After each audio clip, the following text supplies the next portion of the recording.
നല്ല 2 ഗിഫ്റ്റ് കിട്ടും. സൈക്കിളിൽ നിന്ന് വേണം ബ്രോ. ഇപ്പം ഫേസ്ബുക്ക് ഓപ്പൺ ചെയ്താലും TV ഓപ്പൺ ചെയ്താലെല്ലാം ആ കുഞ്ഞിനെ പറ്റിയുള്ള ന്യൂസുകളാണ്. ആ കുഞ്ഞിനെ പിന്നെ മുറിവേൽപ്പിച്ച് കൊന്ന കാര്യങ്ങളാണ്. അതിൻ്റെ ദേഹത്തെങ്ങാണ്ട് 51 മുറിവൊക്കെ ഉണ്ടെന്ന് സിഗരറ്റും വെച്ച് കുത്തിയതും അടിച്ചതും എന്നൊക്കെ പറഞ്ഞു.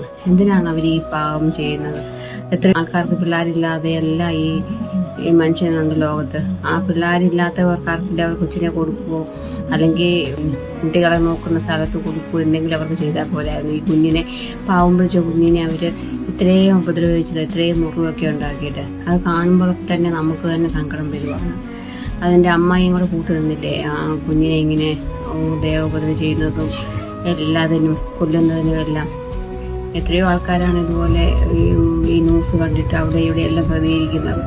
അവർ രണ്ടുപേരെയും ഇങ്ങനെ തൂക്കി കൊല്ലുവല്ല ചെയ്യേണ്ടത്. ആ കുഞ്ഞ് എന്തുമാത്രം വേദന അനുഭവിച്ചിട്ടാണോ പിന്നെ അത് മരിച്ചു പോയത്. അതേപോലെ ഈ കൊച്ചിൻ്റെ തള്ളയും ഈ രണ്ടാം നെച്ചിനെ അതുപോലെ പിന്നെ വേദന അനുഭവിച്ച് വേണം കൊല്ലാൻ. അതിൻ്റെ ഈ തൻ്റെ രണ്ടാം നെച്ചെന്ന് പറയുന്ന അങ്ങേരുടെ ആദ്യത്തെ ഭാര്യയും അതും ഇപ്പം TV ക്കകത്തൊക്കെ കാണിക്കുന്നുണ്ട് ആ ന്യൂസും ഒക്കെ.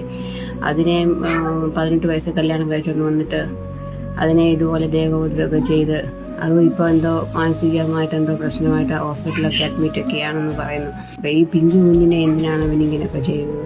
അത് നമുക്ക് കാണുമ്പോഴൊക്കെ നമുക്ക് വാർത്ത കേൾക്കുമ്പോഴൊക്കെ നമുക്ക് അതുപോലെ സങ്കടമൊക്കെ ഉള്ളതുകൊണ്ടാണ് ഇത് ഇത്രയും പറയുന്നത്.